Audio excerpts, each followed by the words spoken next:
Namaste and welcome to the Vedanta Society of Greater Houston and our Sunday morning service.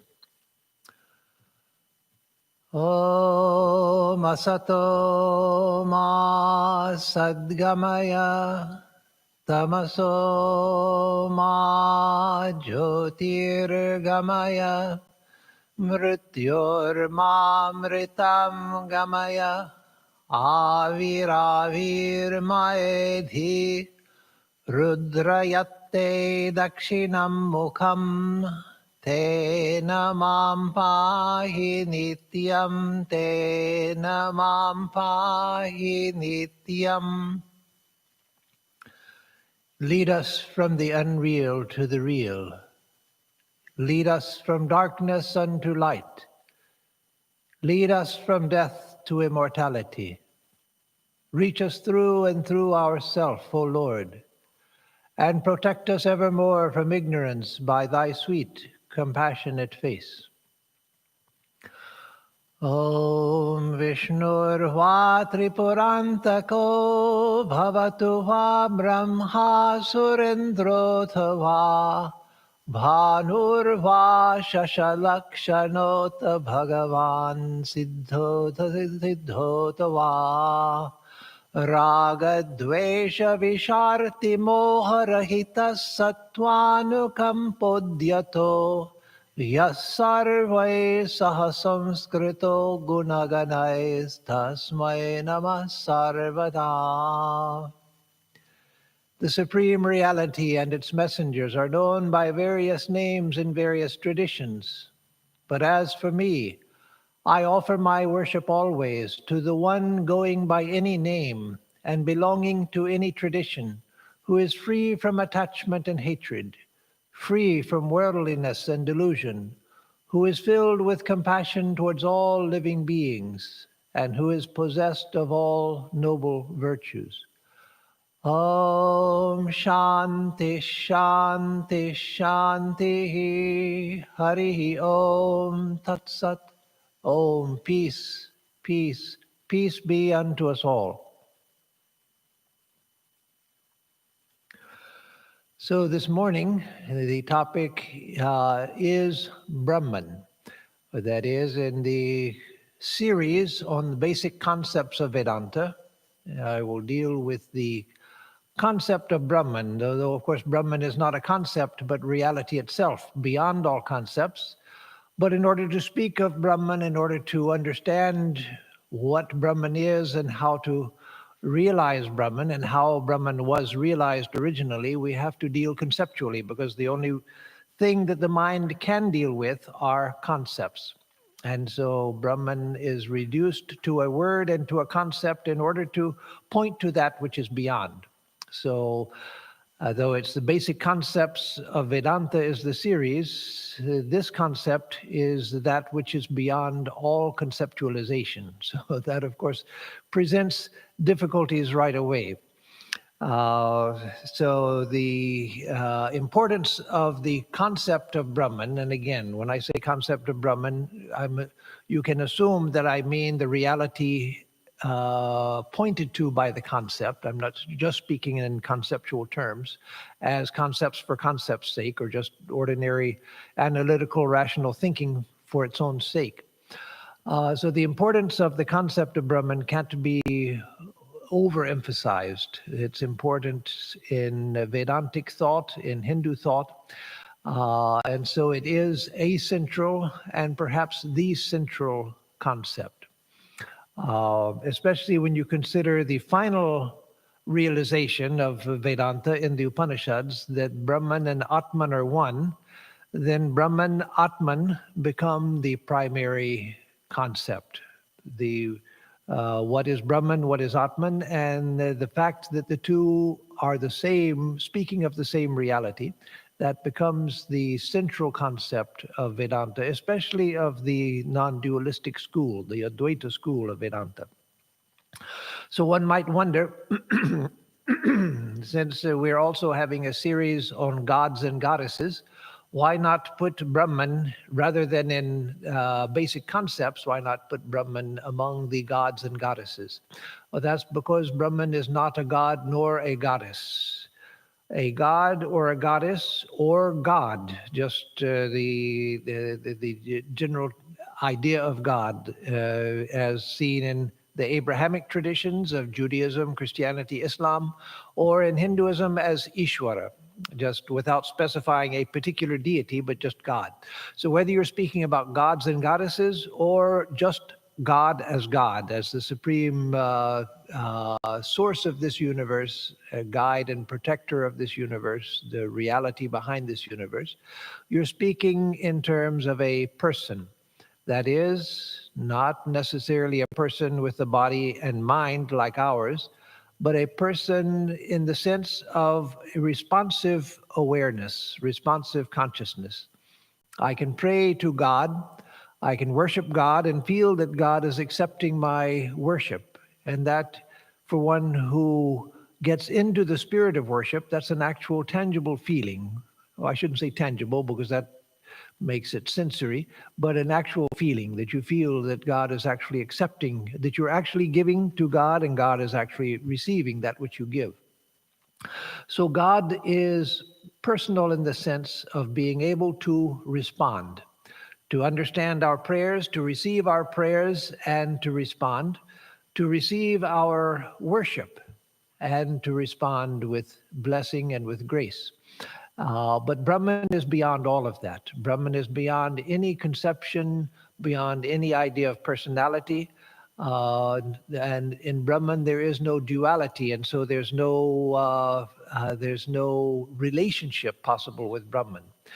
And so you find temples to all sorts of gods and goddesses in India, major gods and goddesses that are well known, and then village deities that are not known outside of the village. But you don't find temples to Brahman. You find bhajans, devotional songs, and sankirtans sung to all sorts of deities in India, but you don't find bhajans sung to Brahman as the absolute, because there's no relationship.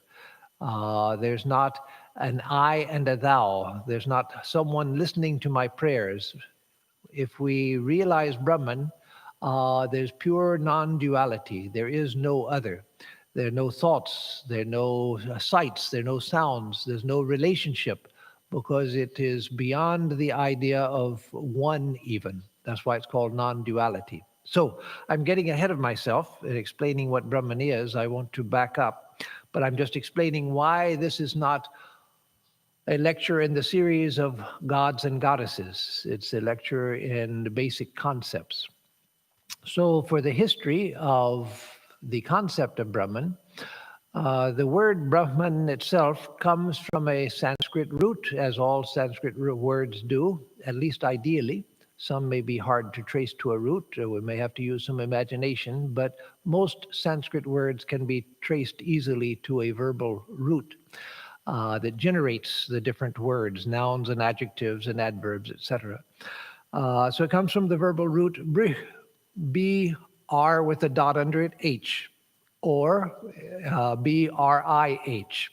So in actual technically transliterated Sanskrit, it's B-R with a dot under it, H.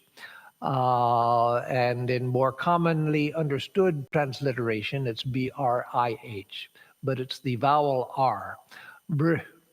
And that means to grow, to expand, to swell. And so Brahman is that which is swelling, which is of the nature of swelling, expanding, growing, and so it gives the sense of extension. So the term Brahman is found all through the Vedas, from the Samhitas to the Upanishads, found hundreds of times, the term Brahman. But the term had an evolution in understanding and use.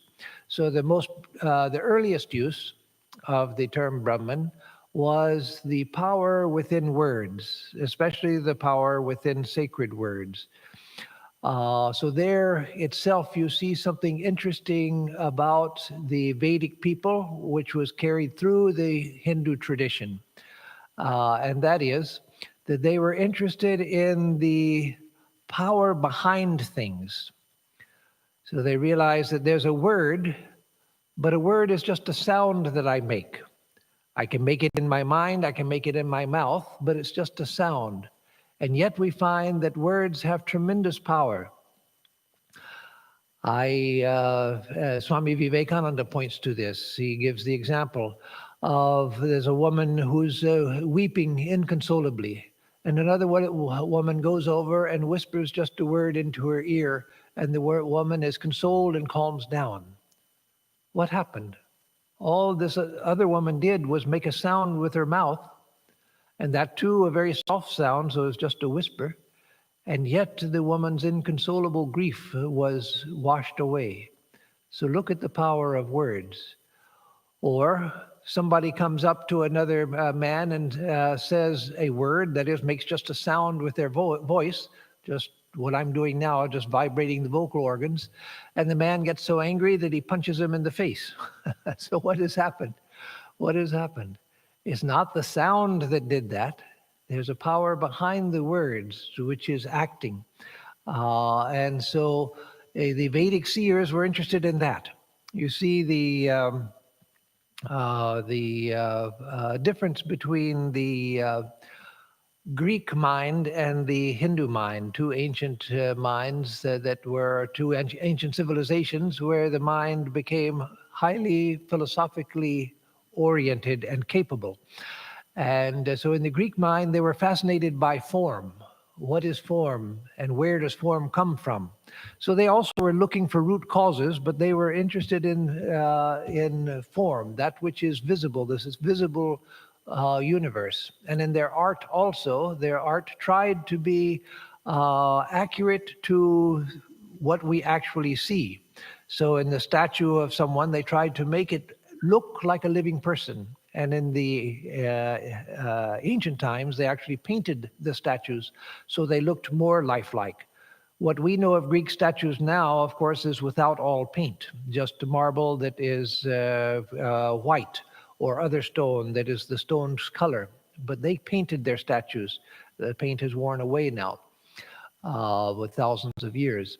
But so their interest was in the visible universe and explaining, yes, how the visible universe came to be or what explains the nature of form and the nature of thought and so forth. But the interest was here. But the Vedic seers were always looking behind, looking at the subtle source for things. And so, again, they were very interested in language from an early time in the Vedas. Profound grammatical analysis was being done even at the time of the early Vedas, inquiry into the nature of language. But again, what they were interested in was what was behind the language. And so, again, when the earliest meaning of Brahman was the power inherent in words, that was a sign of that looking for that which is behind. And so then Brahman also came to be a word for the hymns themselves. The Vedic mantras themselves were Brahman. And so you find, like even in the Gita, sometimes Sri Krishna uses Brahman in that sense, as the hymns of the Vedas. Usually he means it as the reality, the infinite reality, but sometimes as the Vedas or the hymns of the Vedas. So that was the oldest meaning. And then you get other meanings. Brahma came to be the were cognates of the neuter word Brahma.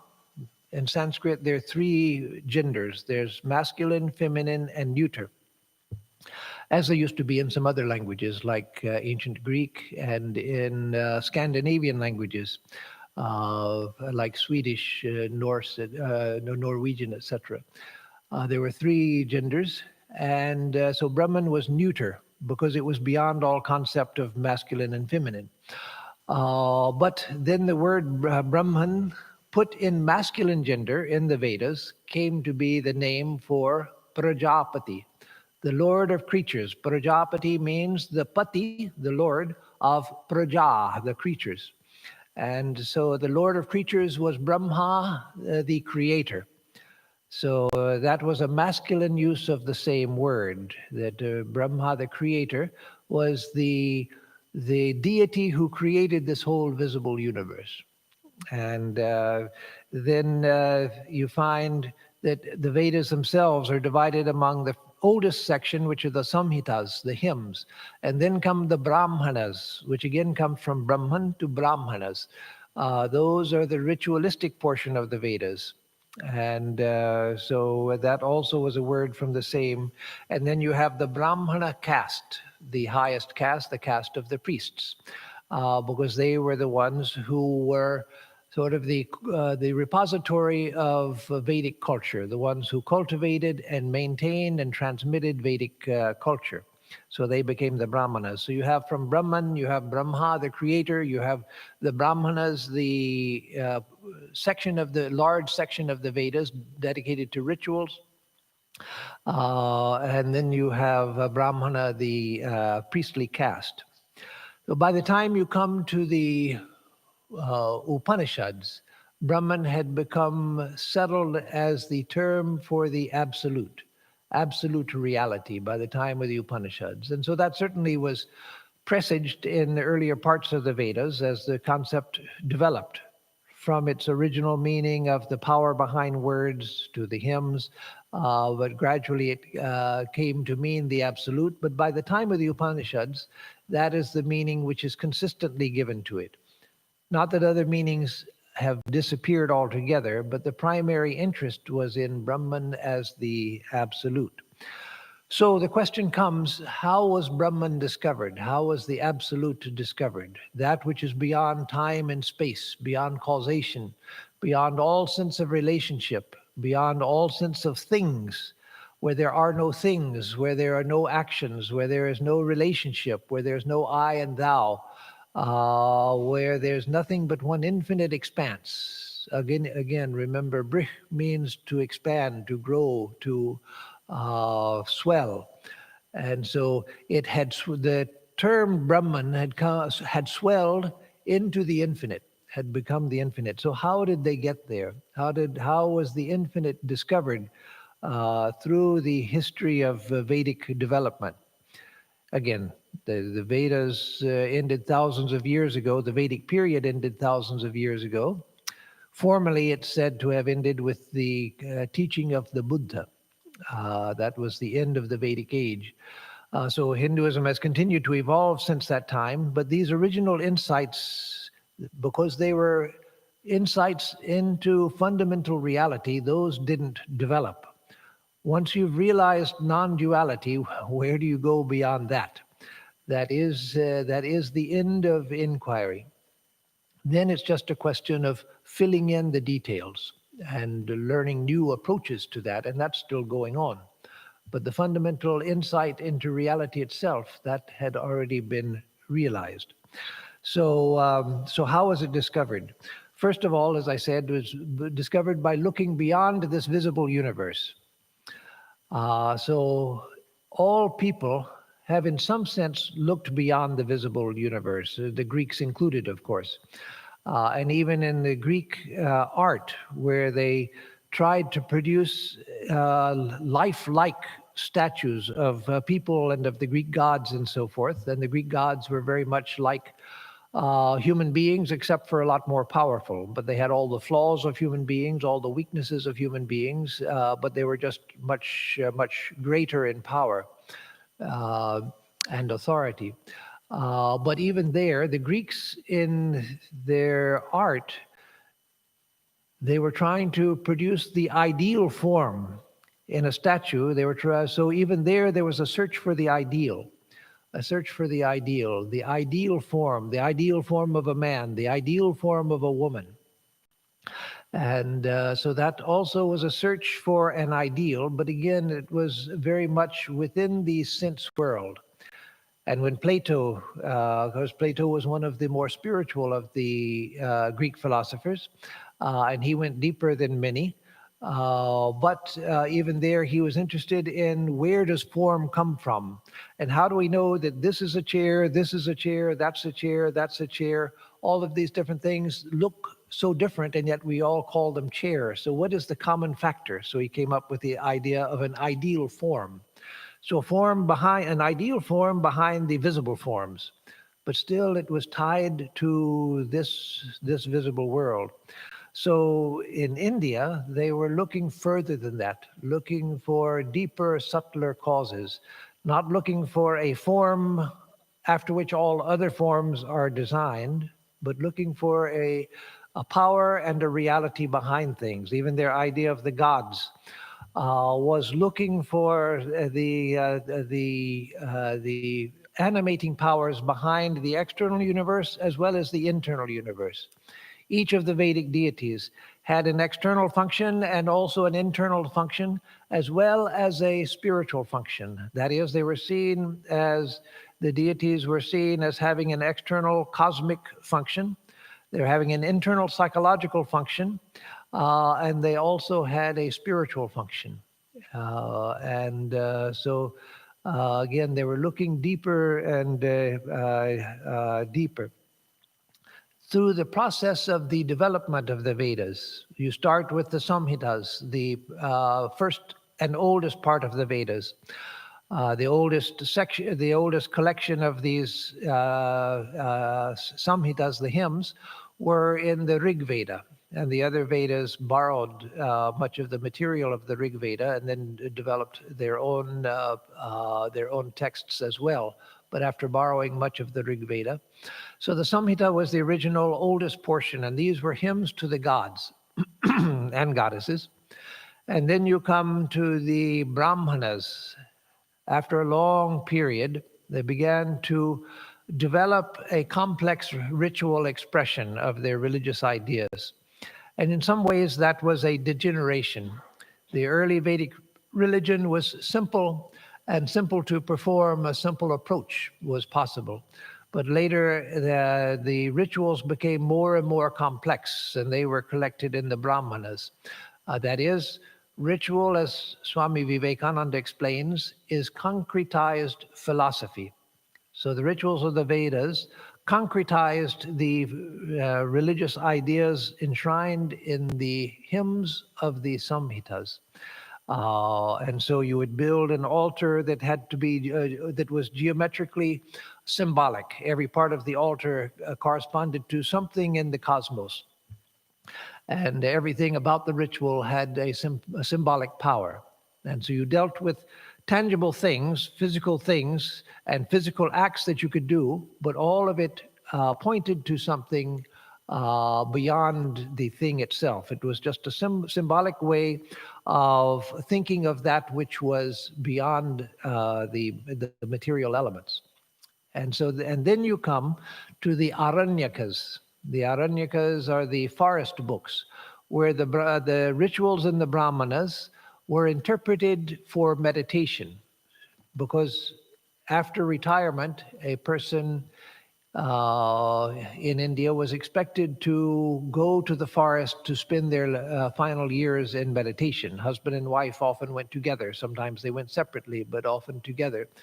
Lived in a hermitage, and there meditated on the inner meaning of the rituals.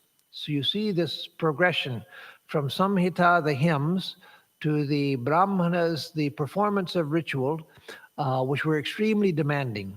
The rituals became very difficult, extremely demanding, and it was believed that one word mispronounced could bring the contrary effect, that contrary to what you were trying to do. So tremendous concentration had to be done in the performance of the ritual. And then the further development, where these rituals were internalized and you meditated on the symbolic meaning behind the ritual. And finally, you come to the Upanishads, which are the texts of the highest realization. So there's a logic in this development of the Vedas. That is, the prayers expressed the longings of the people, the hopes and fears and longings of the people, and then they developed them into rituals to develop the power of concentration and the ability to express those aspirations through physical action, ritualized physical action, and then the development of meditation, where you meditate on the the inner meaning of the ritual. So all of that led to a high refinement of mind and perception, a refinement of the mind and refinement of perception, so that the mind became capable of seeing beyond this visible universe. It was that which allowed the Vedic seers to plunge into the depths of the secrets of the universe, into the depths of the universe to find the secrets of existence itself. So that process, there was a logic behind it. Not that they planned it out. That's the way the civilization proceeded, and it led to the discovery of the deepest truths of existence in the Upanishads. And one of the ways that they discovered Brahman was because of this process. The mind became highly refined, the perception became highly refined, and then they had the tools needed to pierce beyond the visible. And so let me just turn for a little bit to the Taittiriya Upanishad. The Taittiriya Upanishad, one of the 10 major Upanishads, and a very important Upanishad.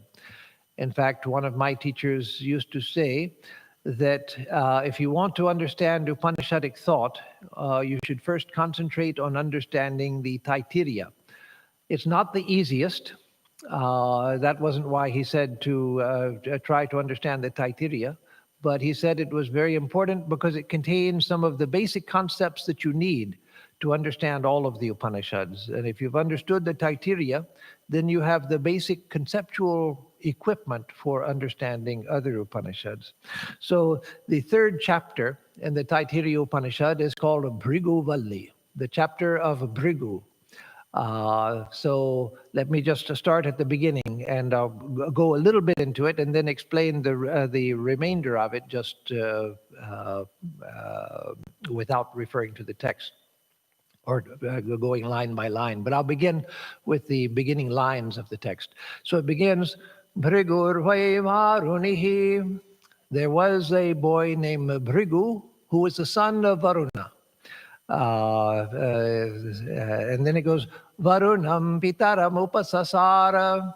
So Bhrigu approached his father Varuna and Adhihi Bhagavo Brahmeti. Teach me, O revered sir, the nature of Brahman. Teach me about Brahman.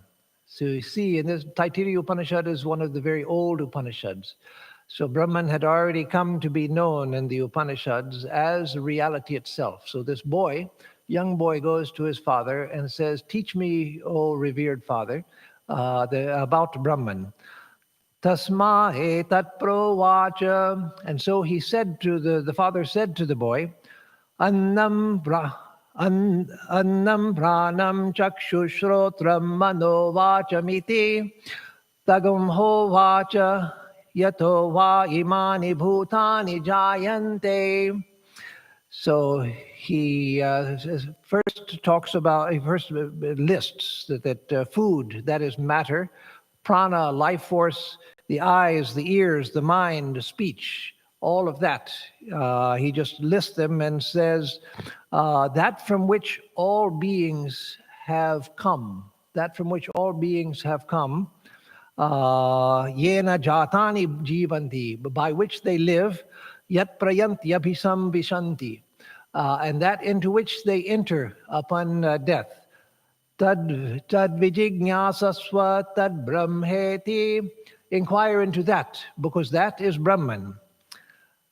So here he says, first of all, that from which all living beings have come, that is Brahman, from which matter, speech, mind, everything here has come. That is Brahman. So inquire into that, the source of all of this. So then it says, Satapo tapyata satapas taptva. So the boy went and practiced austerity. And then having practiced austerity, he came back to his father. So here the father tells him to inquire into where all of this visible universe has come from. Inquire into the source of it. And so then what does the boy do? He goes and he practices austerity. That is, he practices concentration of the mind, refinement of the mind, refinement of the senses, simplifying his life and focusing all of his energies on trying to perceive that which is beyond what is the source of this universe. And so then he comes back to his father after having practiced austerity. And he says, Annam brahmeti vyajanat annadhyeva kalvimani bhutani jayante annena jatani jivanti annam prayantyabhisambhishanti. So he comes to his father and says, matter is Brahman. It actually uses the word food, but food, annam. Of course, annam means literally rice, but rice means food, just as in the West, bread meant food. But it was used in the Upanishads to refer to matter, because it's matter which is the food we take in through the mouth, through the eyes, through the ears, through the tactile sense, smell and taste. So he says that matter is Brahman. Out of matter, all these beings are born. It's through matter that beings live, or it's by the support of matter, through food, etc., that beings live. And it's back to matter that they return when they die. And then Tadvijnaya punareva varunam pitaramupasasara. Having understood that, then again he approaches his father and says, Adhihi bhagavo brahmeti. So again he says, teach me, O father, the nature of Brahman. So it's implied here that here he had realized that it's out of matter that all of this universe has come. Everything is made of matter. Everything comes out of matter. It's supported by matter, by eating food and taking in through the eyes and ears. And when we die, the body goes back to matter. And so matter is Brahman. Matter is the fundamental reality. But then he himself sees the flaw in his thinking. So again, he goes back to his father. After telling him what his realization was, he goes back and says, Father, teach me Brahman, meaning I know that my realization is not sufficient. There must be something more, because again, matter is not self-explanatory. He felt that there was something that was behind matter, something that must be deeper than matter, that matter itself matter itself doesn't explain consciousness. Matter doesn't explain what happens after death.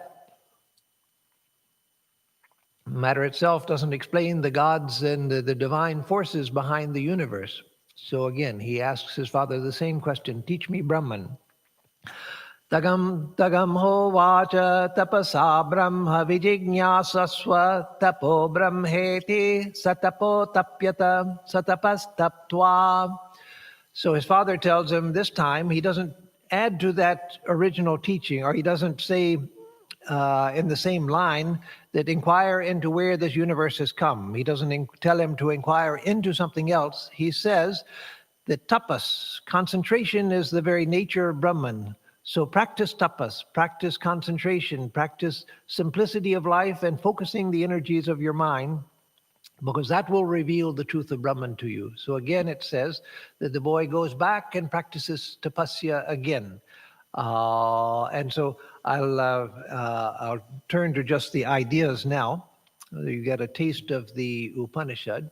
So then after practicing tapasya a second time, he comes back and says, now, O Father, I've understood. It's out of prana, that is out of energy, out of the life force in particular, but all energy. That is out of energy that this universe has come. It's energy which sustains this universe, and it's into energy that everything returns. Everything material here is, when it's burned, it's turned back into energy. And yes, some matter is left, that which was not, could not be further converted into energy, at least through fire. It could through other processes, nuclear processes, but not through fire. But he saw that there's energy which is animating everything. That matter by itself, it does nothing. Why is it that living beings are animated? What distinguishes the living from the dead? The living beings, they move, they act, they respond to their environment. A rock doesn't do that. What is the difference? So then through his tapasya, he realized, it wasn't a philosophical process, it was through his meditation. He realized that, yes, there's something within me which is animating me. And that which is animating other things in the universe, that is energy. Even the food that I eat, the matter doesn't explain what food does to me. It's the energy within food, the prana within food that gives me life force and allows me to think, allows me to perceive. So energy, prana, is that out of which this universe has come. So he goes back to his father because, again, he realizes, no, that's not enough. Where does that energy come from? He was left with this duality of energy and matter, but there must be something beyond that. So he goes back to his father, and his father tells him again, go back and practice tapasya. And so then he comes and says that he realizes that there is the mind, that everything comes out of mind, everything is sustained in mind, and everything returns to mind. Now that's a profound idea. That was found philosophically by the idealist philosophers in the West, not through a process of austerity and meditation, but through thinking. But he came to it through austerity. How? When the mind becomes very refined, we begin to see that this universe is a mental universe. The whole universe looks mental. What does that mean? It looks mental. It looks like it exists within mind. When we dream at night, we dream a whole universe into being. We see other beings, we see interactions, we talk to people, we do things in the dream, but it's all in the mind. And so when the mind here in the waking state becomes highly refined, we begin to see everything looking mental. So again, he comes back to his father and says that I have realized through tapasya that mind is that out of which everything has come. Mind is that in which it rests, and mind is that to which it returns. And again, his father tells him, or again, he realizes there must be a flaw. So he asks his father further, and the father tells him again, go for tapasya. So then he goes deeper and he realizes that intelligence means that higher state of mind which is beyond thinking, the state of mind of the buddhi. When the mind becomes even more highly refined, then we find that there is the level of the mind which is pure intelligence, and where everything seems to be intelligence itself. Again, not thinking. So the previous realization was the lower mind, the manas, where he realized that this whole universe exists within the mind. But then higher than that is intelligence. And then higher than that comes the experience of bliss at the causal level. And so there he went from the gross to the energetic, to the mental, to the intelligence, to the level of bliss. And finally, the chapter ends with his realization of Brahman in a beautiful song of ecstasy, the song of Bhrigu, where he sings of his ecstasy. In fact, just to give you a taste of it, let me chant a little bit of it. I'm not going to go through and explain all of it, but at least to give you a taste of it. So let me find the actual passage before all the commentary. Let's see.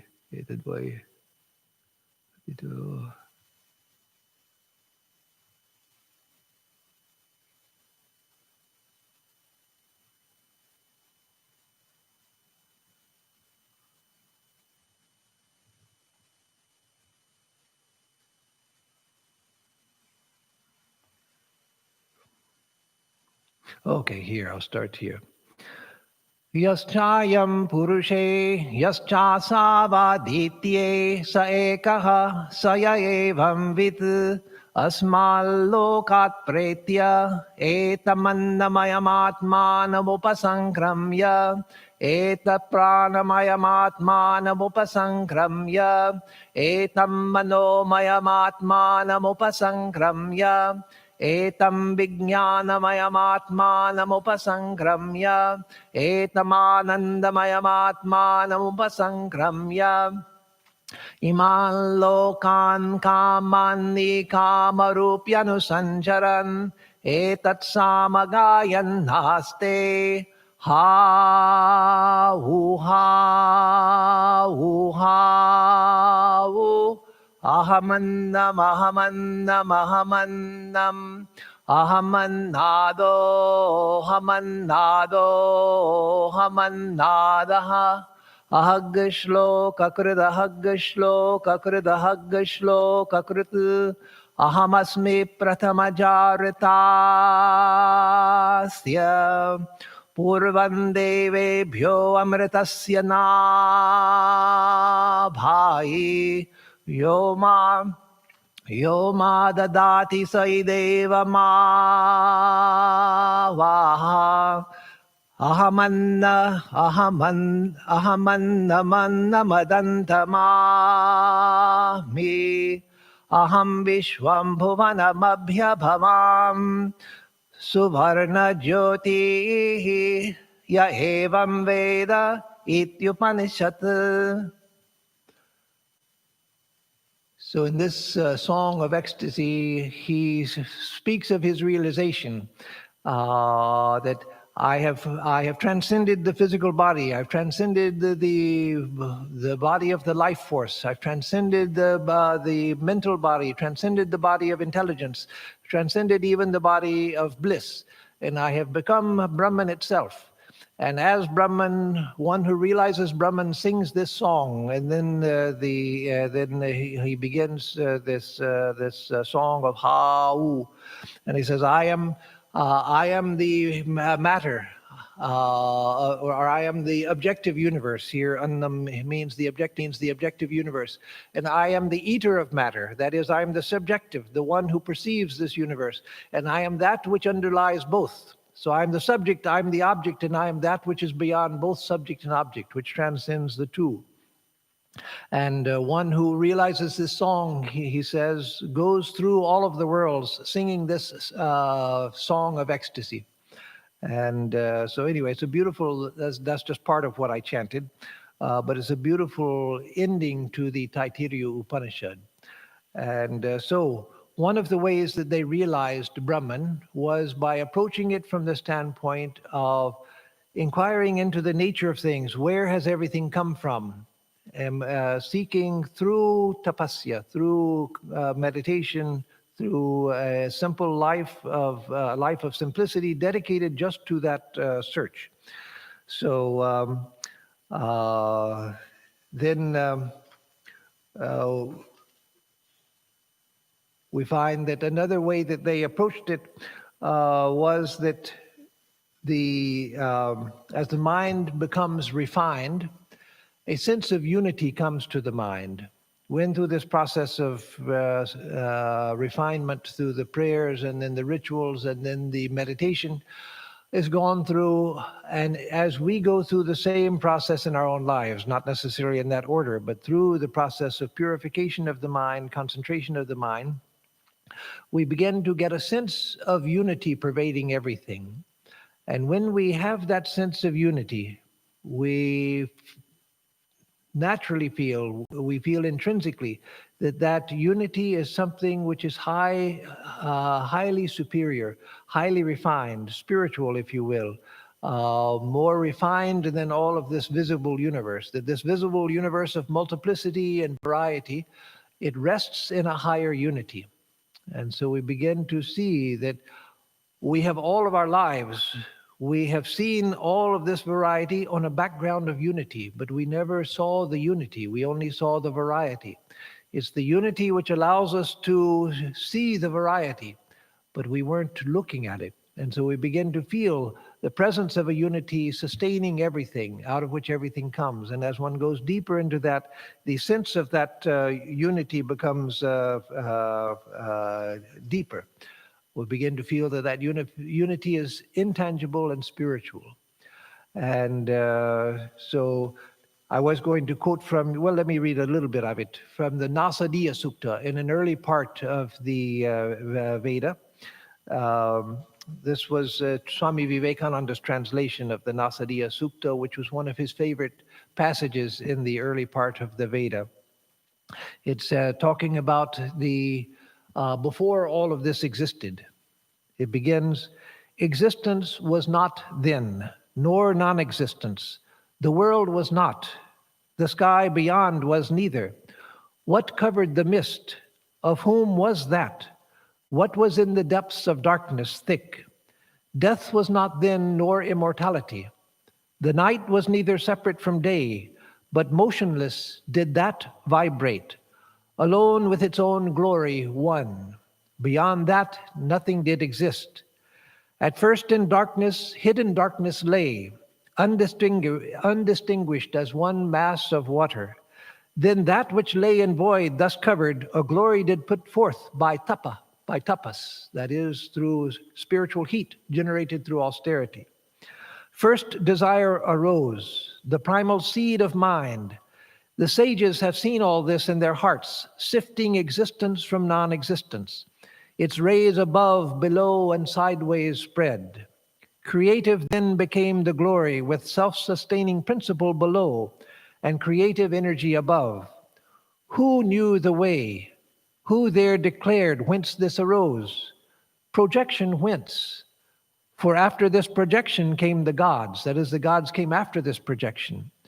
Who therefore knew indeed came out this whence? This projection whence arose, whether held or whether not, he, the ruler in the supreme sky, of this he, O Sharman, knows, or knows not he perchance. Meaning, perhaps even the highest deity doesn't know whence this universe has come, because its source is so refined in the absolute, where there is no universe, where there is no thought, where there is no creation. Who can know that?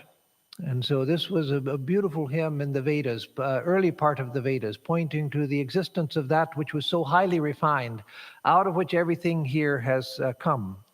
So it was also inquired into from the standpoint of Sat, or Satya. What I just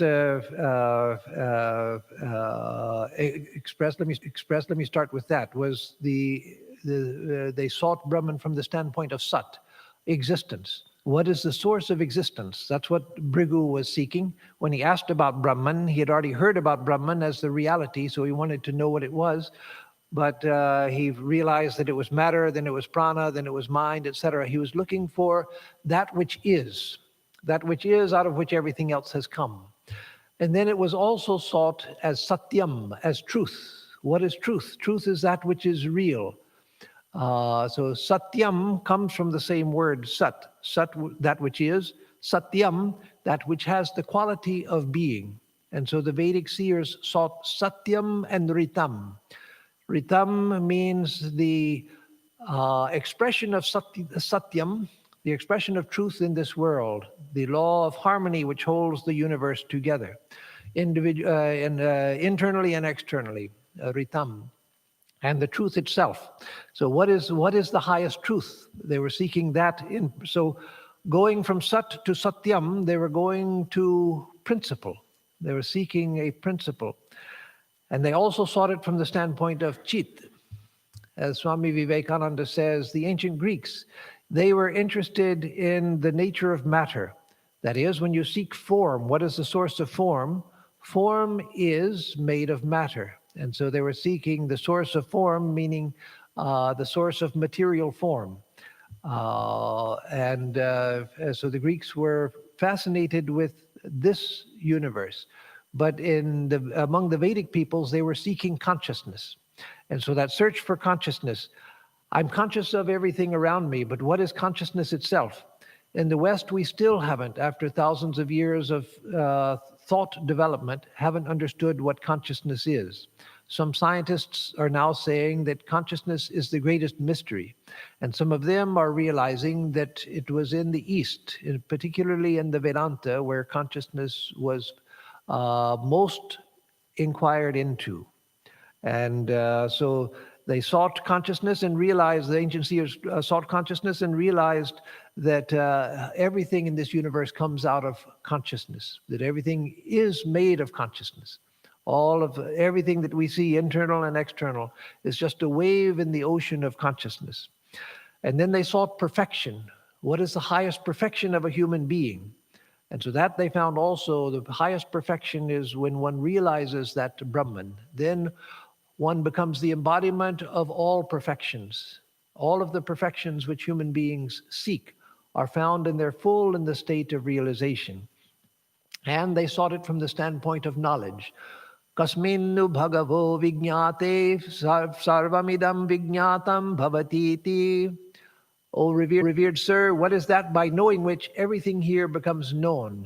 The student asks his teacher in the beginning of the Mundaka Upanishad, what is that one thing by knowing which everything here becomes known?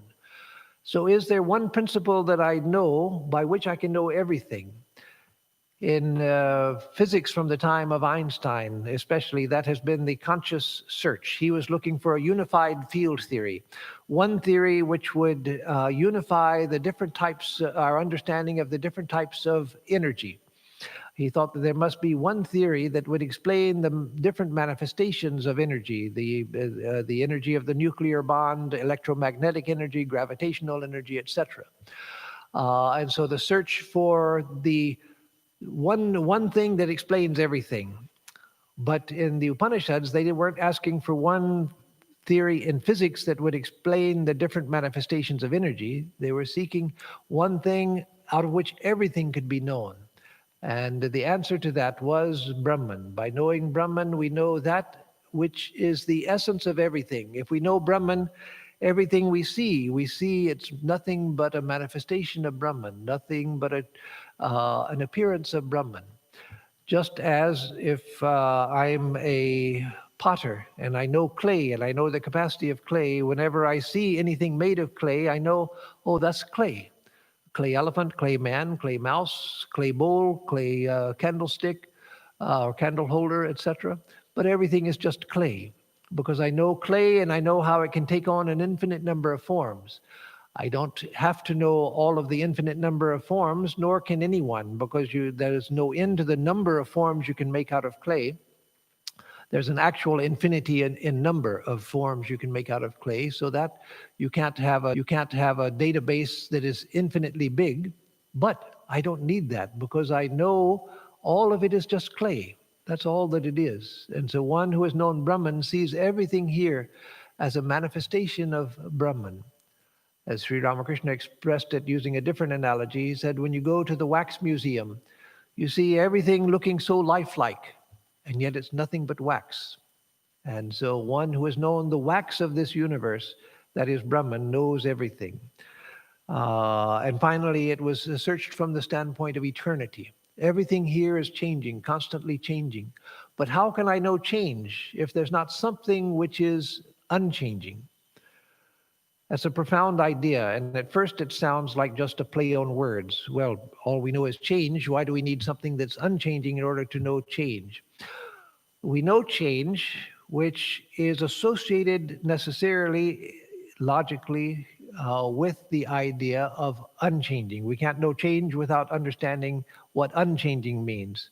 And so the unchanging we don't perceive, but the very logic of thought leads us to the idea that something must be changing. And then the psychological principle involved, besides just logical thought, is that how do I know change? This body is changing, the external world is changing, I can see that. So the mind must have the capacity to be steady enough to see the changes in the external world. But my mind itself is changing, my thoughts are changing, my emotions are changing. There must be something against which, something unchanging against which everything can be seen as changing. And that is Brahman, that which is unchanging, akshaya, nirvikara, nischala, without any movement, without any change, without any modification. So they realized Brahman also from the standpoint of eternity, looking for that which is unchanging. But one thing we have to understand in Vedanta, that when we speak of eternity, we don't mean what people in other theistic religions mean by eternity. In the Abrahamic traditions, when they speak of eternity, they mean of eternal duration in time. It goes on in time forever. Moment after moment after moment. And so when you die, you go to heaven or to hell, and there you live forever. But you continue moment to moment to moment through all eternity without ending. But in Vedanta, eternity means that there's no time. There's no sense that you're no sense of duration. There's just one timeless moment. Time is the perception of change. And if there is no change whatsoever, there's no perception of time. So people often ask when they study Vedanta, and I've heard this question in India, and I've heard it in the West. So it's a common question, not a culturally determined question, but a human question. What happens after Nirvikalpa Samadhi?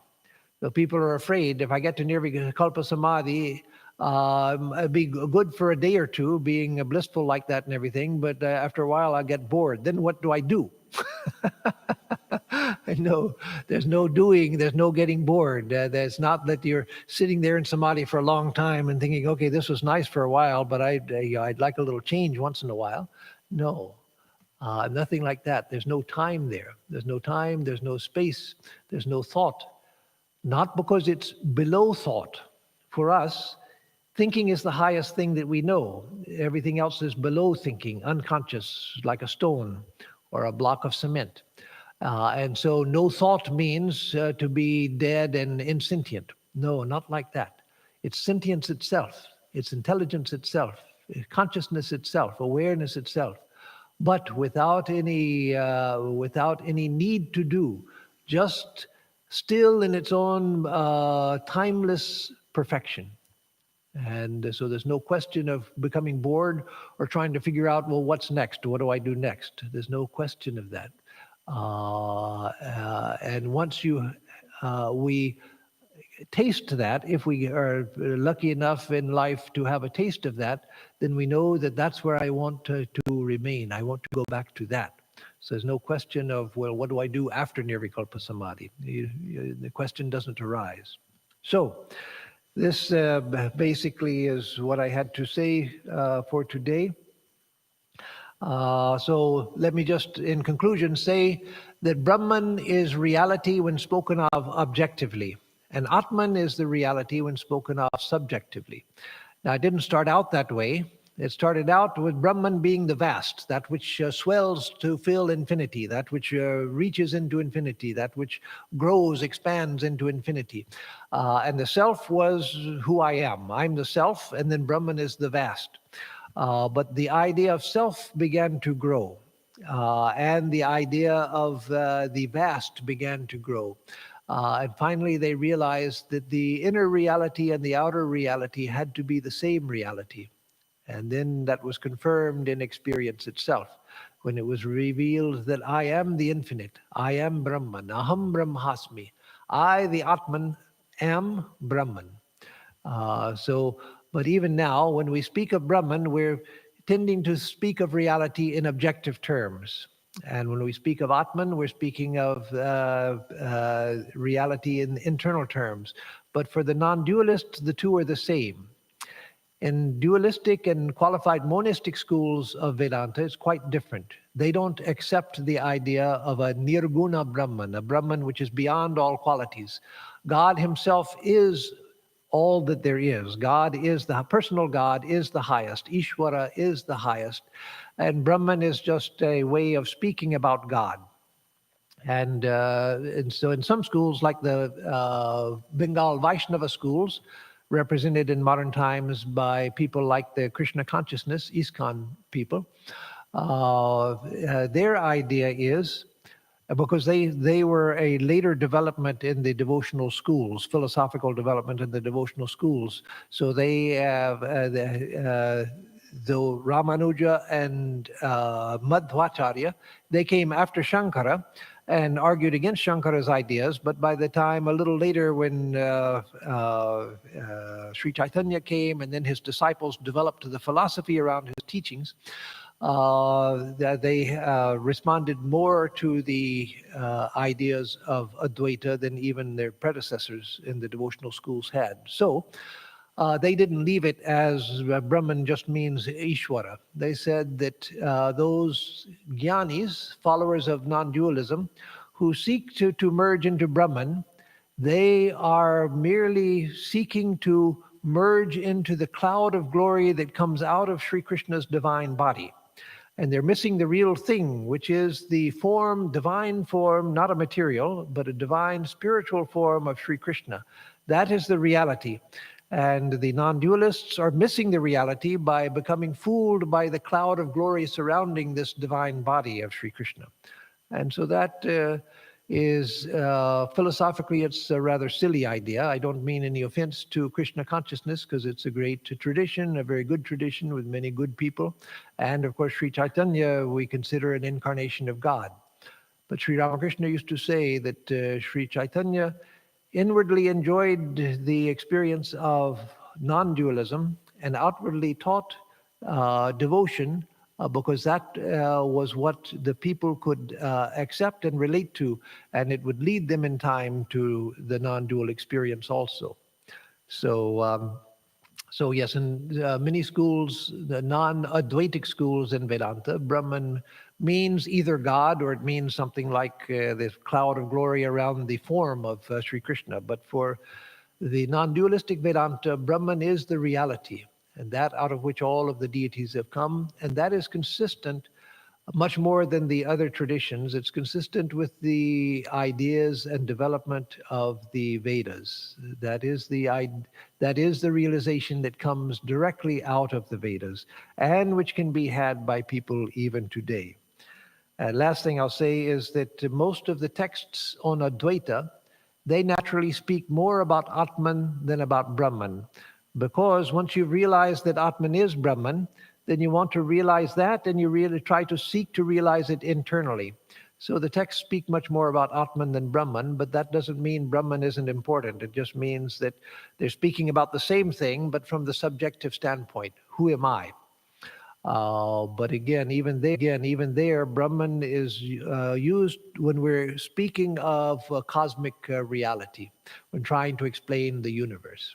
And so the concept of Brahman is a fundamental, central concept to Vedanta. Oh, one last thing. I keep thinking of last things I want to say. One last thing I want to say, and that is, I should have said it much earlier, but I gave one of my early talks on gods and goddesses on Aditi, the mother goddess in the early Vedas, Aditi, who, as I explained at that time, was the mother of all of the gods and was the closest thing to the idea of infinity in the early part of the Vedas.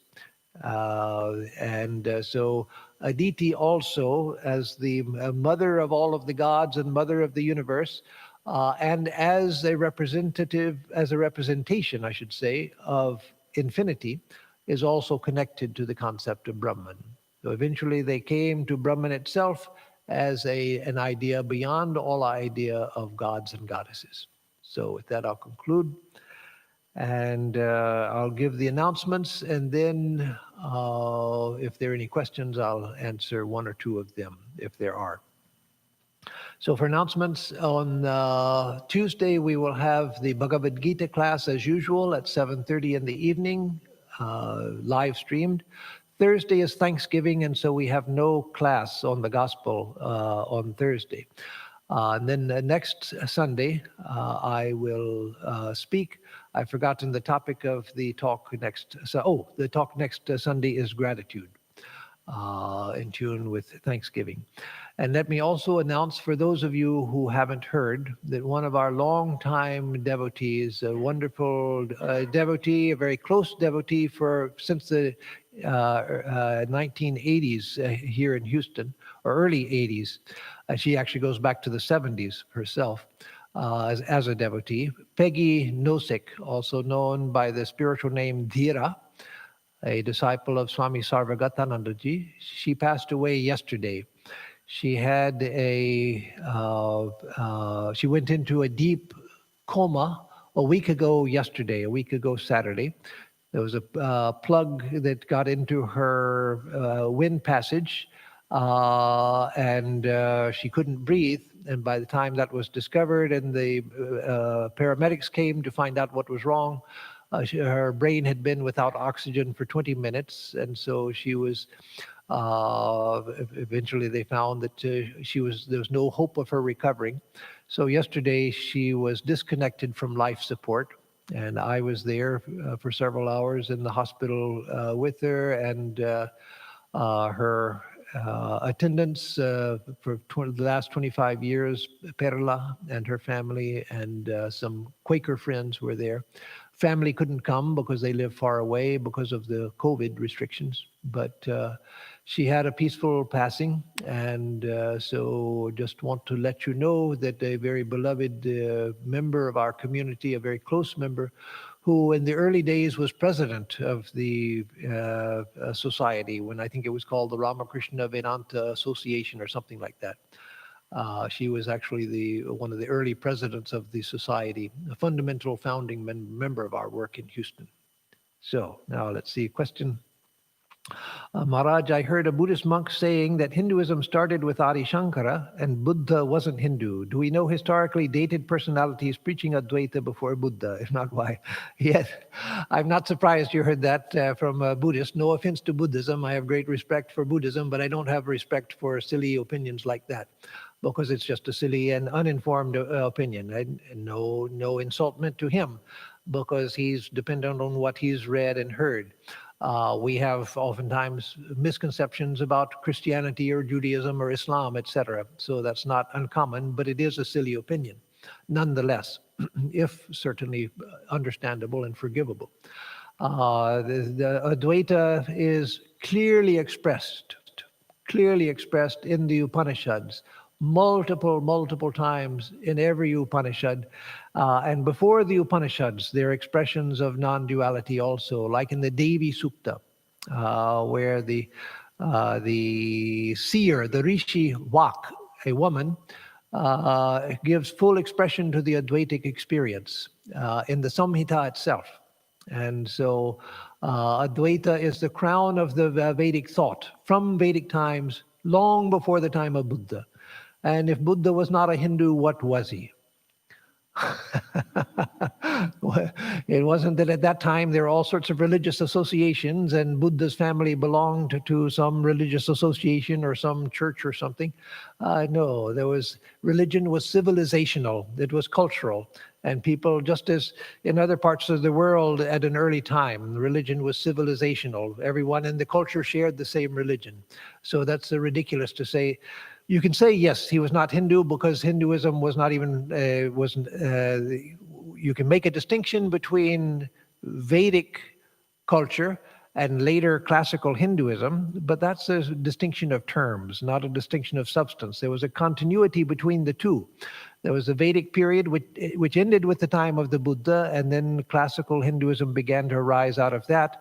But classical Hinduism was based on, derived from, and a continuation of Vedic civilization.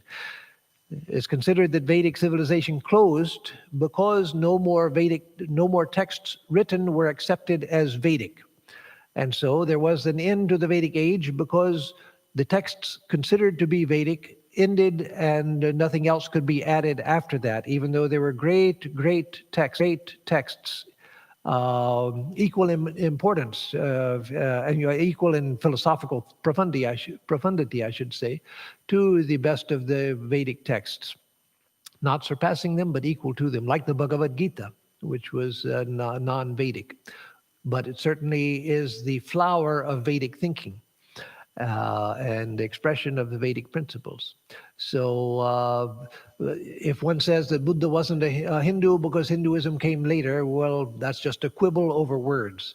It's the same tradition coming from the Vedas, which when the Vedas were still being composed, it was called the Vedic age. After they were composed, it was called the classical Hindu age, but it's the same thing. So that's a quibble over words. And certainly he belonged to that culture and to none other. And you can see it in the names of the people that were associated with him. They were all Sanskritic names or names that had come from Sanskrit, even if they were Prakrit in form, and very much Vedic and Hindu. So is Prakriti, the next by Jack, is Prakriti in Sankhya the same as Brahman? Is objective reality defined by Padarthas and Vaisheshika also Brahman? No, it's a good question, but no. Prakriti, Brahman is the transcendent reality beyond Prakriti. Prakriti in Sankhya thought corresponds to Maya in Vedantic thought. And so Maya is that which is responsible for multiplicity, for the appearance of multiplicity, and Brahman is that which lies beyond multiplicity. So the closest thing in Sankhya to Brahman is the Purusha. So Purusha and Brahman can be seen as the same, except that Sankhya believed that there were many Purushas, as many as living beings. Each living being is a independent Purusha, but each Purusha is infinite spirit, transcendent. And so Vedanta says, in answer to that, how can there be many infinites? There can't be, because each infinite would limit the other. And if they have no qualities completely transcendent beyond time and space, what is to distinguish one from another? We distinguish one thing from another by qualities or by position in space or time. That's the only way we have to distinguish one thing from another. If there's no time, no space, and therefore no qualities and no position, then how can you distinguish one Purusha from another? You can't. And so the Vedanta says that the highest realization is that there is one Purusha, and that is Brahman. So that's the difference. But it's Purusha that corresponds to Brahman, not Prakriti, which corresponds to Maya. And then the Padarthas and Vaisheshika, no, those are not Brahman also. Vaisheshika, they had an idea of God. All of the 6 systems of Indian philosophy, including Nyaya Vaisheshika, they had their spiritual element. And all of them except for the Sankhya and the Purva Mimamsa had an idea of Ishvara, of God. But the Padarthas in Vaisheshika, those are the basic things that exist, but that's not the Brahman itself. So, and then Jayanta, the change is perceived by mind. What made mind to think or conceptualize the idea of change and beyond? So the mind is capable of perceiving that things are changing because we can perceive it. We can see that things are changing before our very eyes. So the conception of change is easy. It's a matter of direct experience, which even the most primitive person is aware that things are changing. But the difficulty is, where does the concept of unchanging come from? And so that, as I said, this concept of unchanging is necessarily tied to the concept of change. If you have heat, you have cold. You can't conceive of cold without having the concept of heat, or you can't conceive of heat without having the concept of cold. You can't have the concept of right without the concept of left. You can't have the concept of right in the sense of what is correct without having the concept of what is wrong. And so in thinking, opposing ideas are necessarily associated. You can't think of one in a pair of opposites without thinking of the other. And so the idea of change means that we understand what it would be not to change. And we have things like rocks, block of concrete or something, which during our lifetime we may not see any change in it, and so it seems to be unchanging. So we can conceive of that. But of course, scientists, through science, we know that even a rock or a block of concrete is constantly undergoing change. It's just that the pattern is so stable that it lasts longer than our lifetime in the same configuration, so we don't notice the change. But the change is happening all of the time, and when we look at the geological record, we find vast changes in rocks and things like that. It's just that, and if there's change over geological time, it means the change is happening every moment. It's just that it's so slow that we don't perceive it. So it's part of thinking itself that as people became more philosophical, the idea of change necessitates the idea of changelessness. But we still don't perceive changelessness until we realize that I, the perceiver, am changeless. This body, this mind, everything in the external world is changing, but I, the perceiver, am the unchanging reality. So, very good questions today. One more. Okay, let's see. Okay. Can you explain the difference between the Advaita Vedanta concept of Brahman to the Kashmir Shaiva concept of Shiva Shakti? Yes, very briefly, because it's a good question, but time is way more than over. So I'll give a very brief explanation, and that is that they're very similar. That the main difference between Kashmir Shaivism and Advaita Vedanta, it's the same main difference. The difference is in the details, but the essential difference is the same as the difference between Shakta Advaita, or the Advaita of the school of the Divine Mother, and Advaita Vedanta, and that is that those who the Shaiva, the Kashmiri Shaivas and the Shaktas both don't deny the reality of this universe. But that's whereas Advaita says that this universe is just an appearance. It's just a temporary appearance, and Brahman is the only reality. But that's not the radical difference that it appears to be, because the Kashmir Shaivas and the Shaktas don't say that we ignorant people are experiencing a real universe. They're saying that the universe is the manifestation of Shiva and Shakti. And so the reality of the universe comes from it being a manifestation of Shakti or Shiva. But we don't see that. And so we are seeing an unreal universe because we don't see it as a manifestation of Shakti or Shiva. We can study Shaiva texts and Shakta texts and understand it conceptually, but still that's not experience.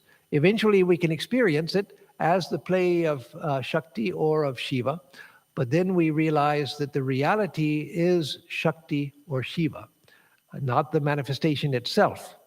And so the difference is a subtle difference, which is not that critical. The Advaita Vedanta emphasizes the reality of Brahman. Shakta and Shaivas emphasize the reality of Shakti or Shiva, and they accept the universe not as Maya, just an appearance, but as a manifestation of the glory of the deity. But it's the deity which is the reality, even when speaking of the relative appearance of the universe. So again, it's a distinction, but not a radical difference. So with that, I'll give a closing chant. Om madhuvatartayate madhuksharanti sindhavaha madhvirna santoshadhihi madhunaktamutoshasi madhumatparthivagum rajaha madhudyaurastu nah pita madhumandho vanaspatir madhumagum astu suryaha madhvirgavo bhavantunaha. Om madhu, om madhu, om madhu. For us who seek the truth, and for all living beings, may the winds blow sweetly, may the rivers flow sweetly, may the herbs yield us sweetness. Sweet be the night and the break of day, sweet be the very dust of the earth. May the heavens pour down sweetness upon us. May the trees, lords of the forest, bear us sweetness. May the sun shed its sweetness upon us. May all the directions pour forth sweetness. Om, sweetness, sweetness, sweetness.